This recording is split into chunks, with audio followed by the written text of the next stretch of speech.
Today's Monday, April 6th. I didn't protect these figs this year. It's kind of an experiment. I'm not sure if they lived or died. A lot of the top growth is dead. But I'm hopeful that the main thicker trunks are still alive. But I don't like fighting my fruit too much. This is a Salavansky pomegranate. Salavansky? Anyway. Hasn't fruited yet. It only flowered once. Hopefully this year we'll get some fruit.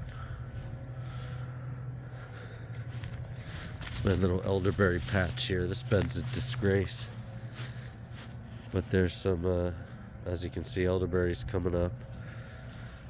Strawberry plant there's a couple in here, but the rabbits get at this bed. Here's more strawberries over here, and here's the main food forest.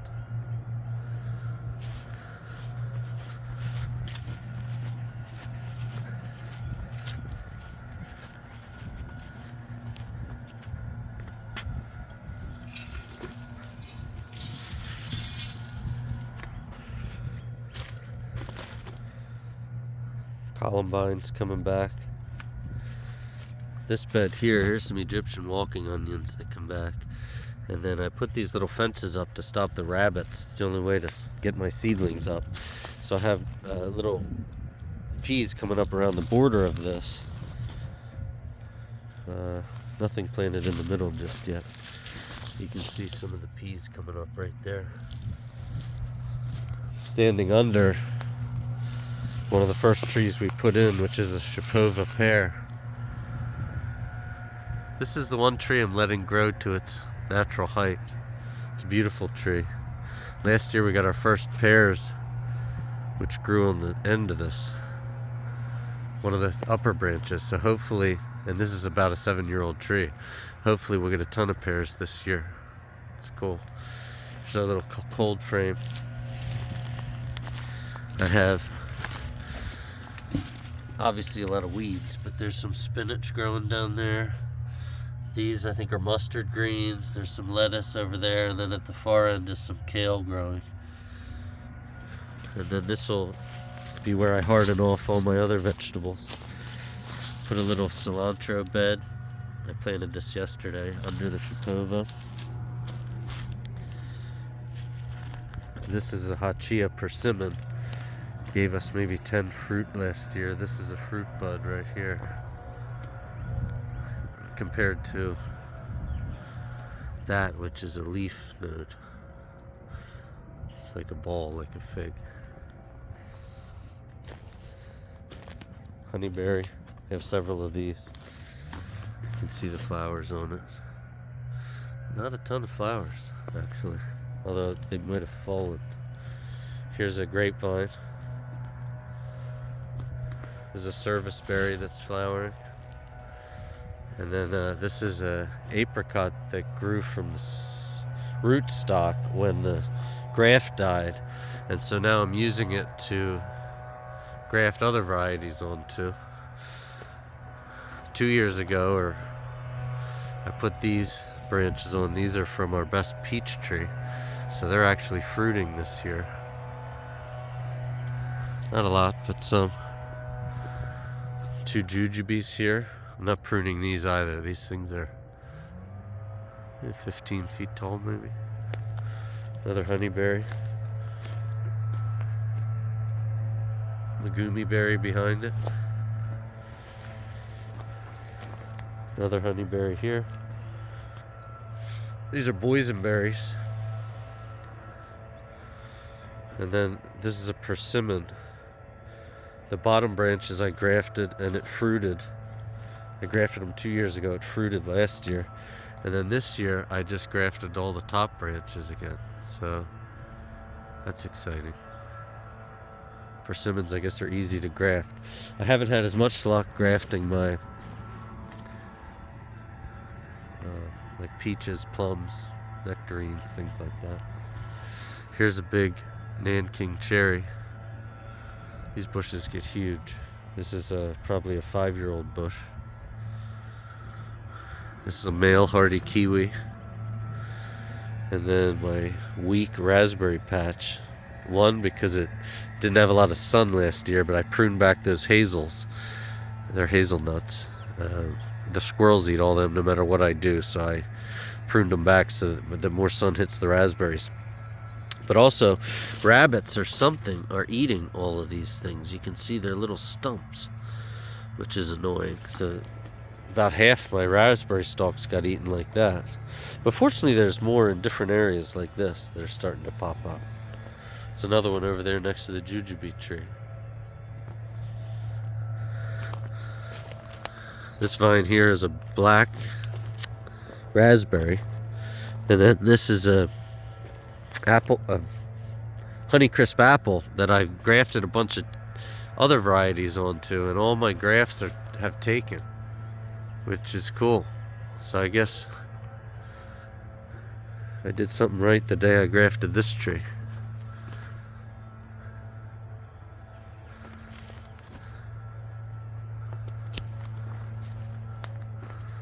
But you can see something else ate this, so it's either voles. It's probably voles, who knows, it might be rats, but I have a rat trap out. My cherry trees are looking good here. This is a Rainier cherry.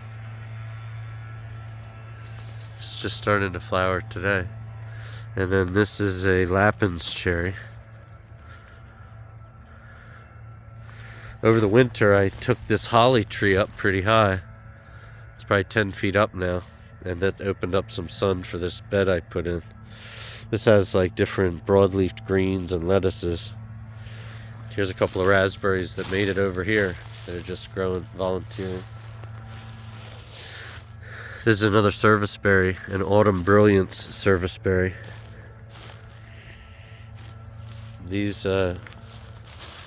vines over here are marionberries.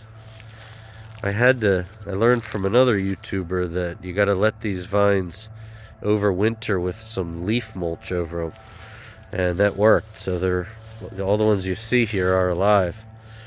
And then this is a tayberry, same principle. Long trailing vines that you just have to let survive with some mulch over them.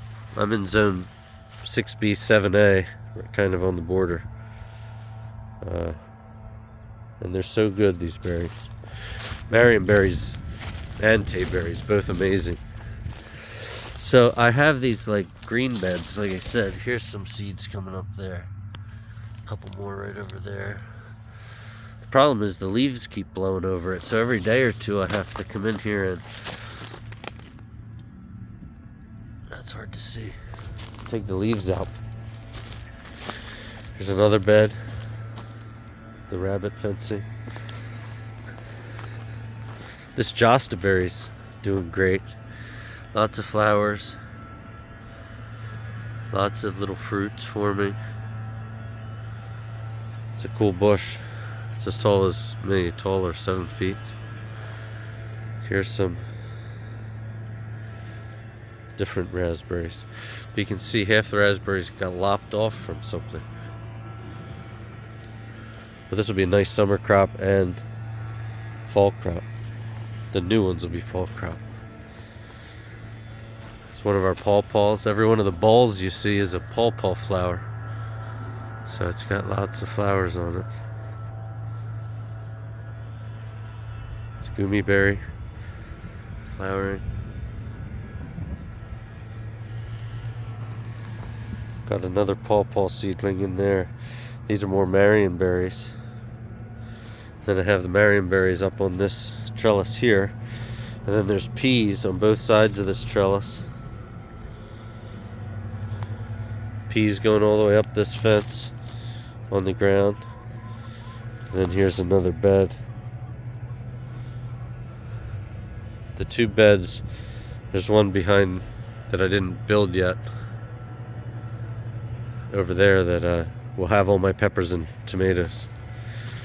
Here's a lot of our onions. They don't look very good right now, but they'll come along.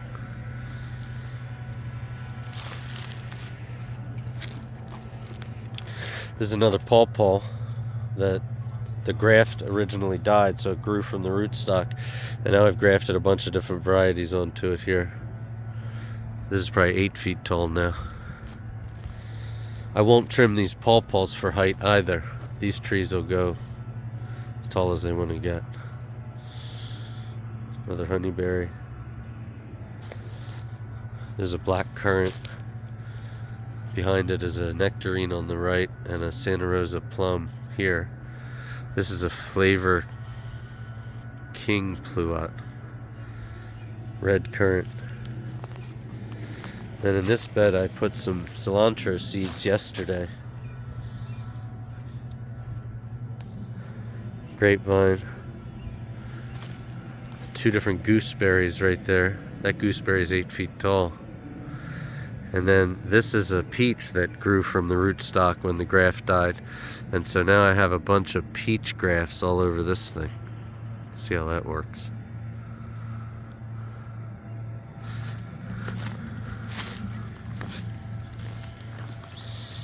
On the left here is a, wow, Howard Miracle plum. And then you can't really see it, but an Asian pear on the left and a grape. The 2 similar trees in the middle there are almonds. Then there's some other stone fruits back there. This is our best peach. It's called a Georgia Belle, I think. And then that's a nectarplum right next to it. That's excellent. And we got our little chickens.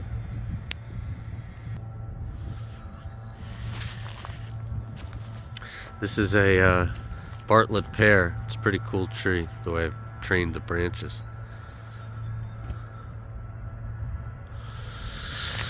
These are my tomato strings. So this area will be all strung up tomatoes. But we also have strawberries. I'm trying to keep them clean. There's a lot of creeping Charlie. There's a lot of lemon balm in here. There's mint. You can't even see the mint yet. There's some, but there's so many weeds and stuff. Here's a cool yarrow plant.